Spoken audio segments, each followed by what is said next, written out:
नमस्कार दोस्तों, स्वागत है आपका हमारे चैनल पर। तो हमारी आज की कहानी है लेटर बॉक्स, अज्ञेय जी की कहानी। तो चलिए शुरू करते हैं। शरणार्थी कैंप में मेरा अपना कोई नहीं था, पर जिन जिन अपनों का पता लेना चाहता था, प्रायः सभी का कोई ना कोई साथी वहां मिल गया और सबकी खबर मुझे मिल गई थी। कितनी बड़ी से बड़ी दुर्घटना को मनुष्य ना कुछ करके निकाल देता है, यदि वह कह सके कि मेरे अपनों की कोई क्षति नहीं हुई। मैंने कैंप के बाहर निकलकर कई एक चिट्ठियां लिखी, कुछ जिनके पते मिल गए थे, उनको कुछ अपने और परिचितों को जो उनके बारे में जानने को उत्सुक होंगे। सब पर पते लिखे और जेबी डायरी में से टिकट निकाल कर लगाए और डाक में छोड़ने चला।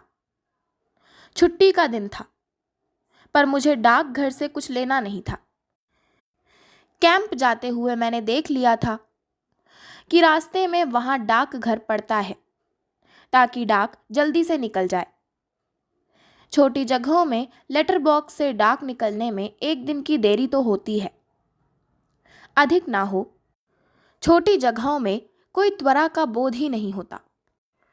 बड़ी जगह में ही यह धुन होती है कि सब कुछ जल्दी हो, तेजी के साथ हो, क्योंकि हर किसी को काम है और हर काम जरूरी है और हर जरूरत तात्कालिक।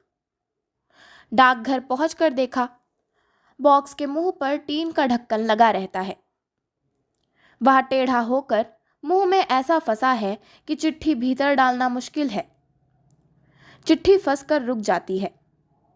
कोशिश करके देखा, एक एक चिट्ठी को मोड़कर भीतर घुसाकर और हाथ डालकर अंदर कुछ दूर तक ठेले देने से फिर वह भीतर जा गिरती है।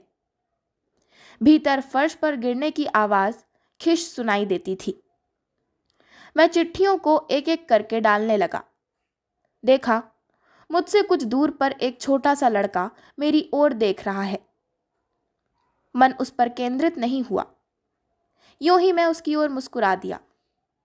बच्चों के लिए लेटर बॉक्स ताजमहल और पिरामिडों से कम पात्रता नहीं रखता। संसार के 7 अचरजों में स्थान पाने का यह मुझे अपने बचपन से याद था।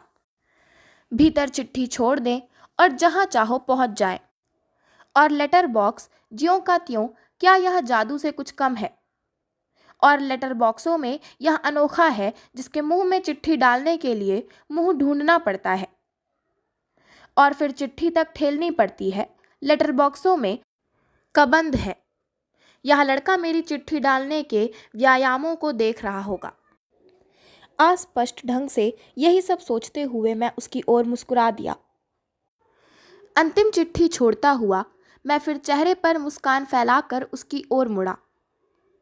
वह अब की मेरी ओर देख रहा था, पर अब की बार मैंने लक्ष्य किया।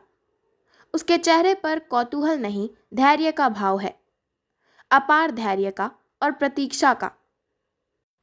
मैंने लेटर बॉक्स से हाथ निकाला और जाने को हुआ कि लड़के ने जैसे साहस बटोर कर पूछा, जी इसमें कहाँ की चिट्ठी जाती है?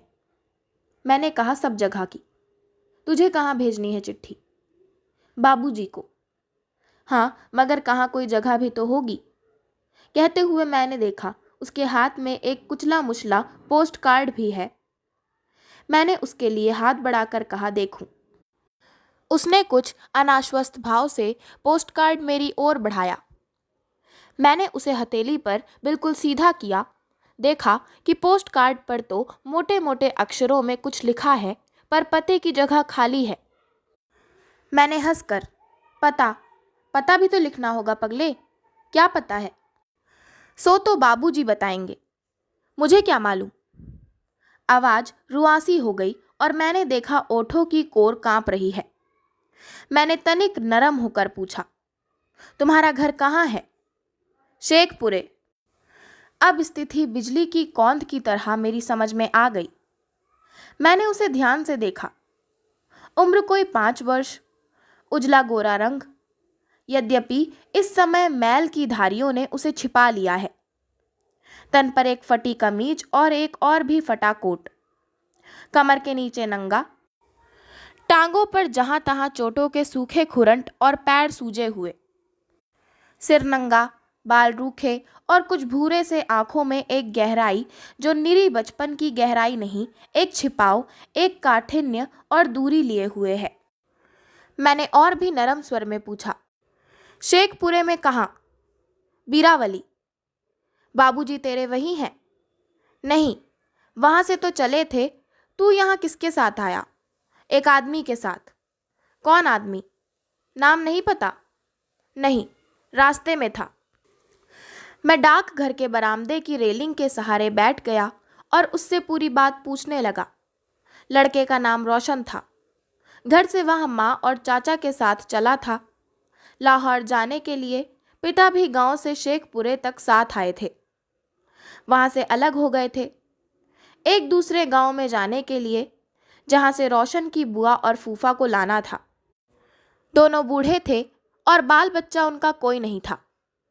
दो बेटे जंग में मारे गए थे, जापान की तरफ।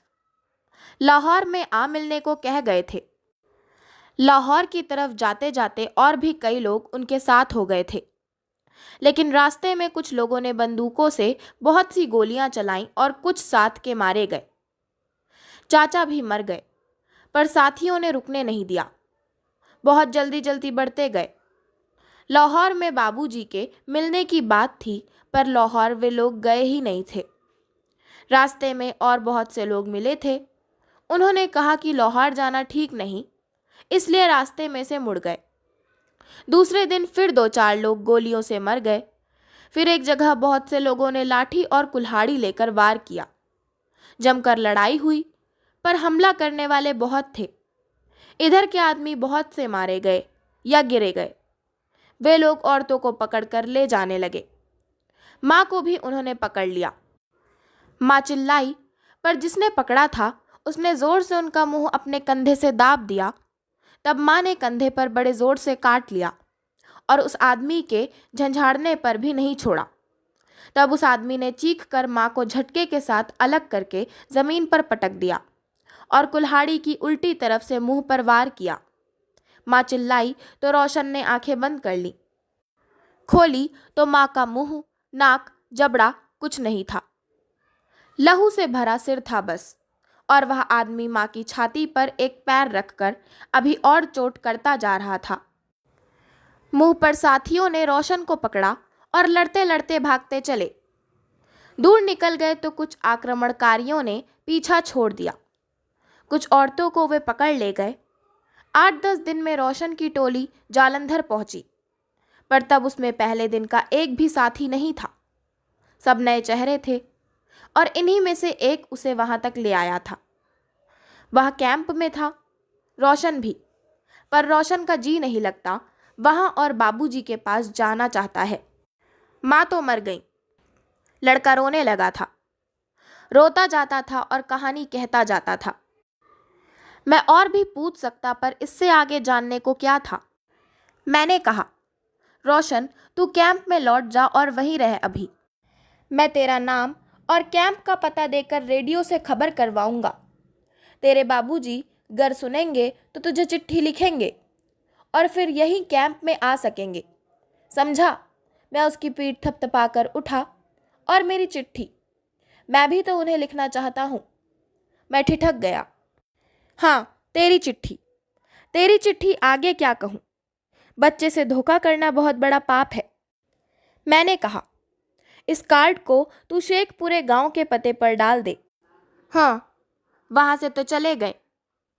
बुआ के गांव गए थे, वहीं का पता।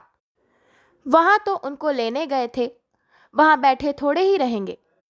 ठीक कहते हो बेटा। लड़के का तर्क बिल्कुल ठीक है। मैं उसे क्या बताऊं कि कहाँ का पता लिखे, जिससे पत्र उसके बाबूजी को मिल ही जाए। सोचकर मैंने कहा, लेकिन वहां से डाक खाने वाले आगे भेज देंगे ना, जहां तेरे बाबूजी गए होंगे। डाक खाने वालों को क्या पता भला। तुम कुछ नहीं जानते बाबू साहब। मेरी चिट्ठी मुझे दो। मैंने चाहा कहूं, हाँ बेटा, ठीक कहते हो तुम, मैं सचमुच कुछ नहीं जानता। पर प्रत्यक्ष मैंने केवल कहा लो। उसने पोस्ट कार्ड फिर मेरे हाथ से ले लिया। मैंने मेहनत से उसे सीधा किया था। उसने फिर उसे कसकर पकड़ा और पहले सा मरोड़ लिया।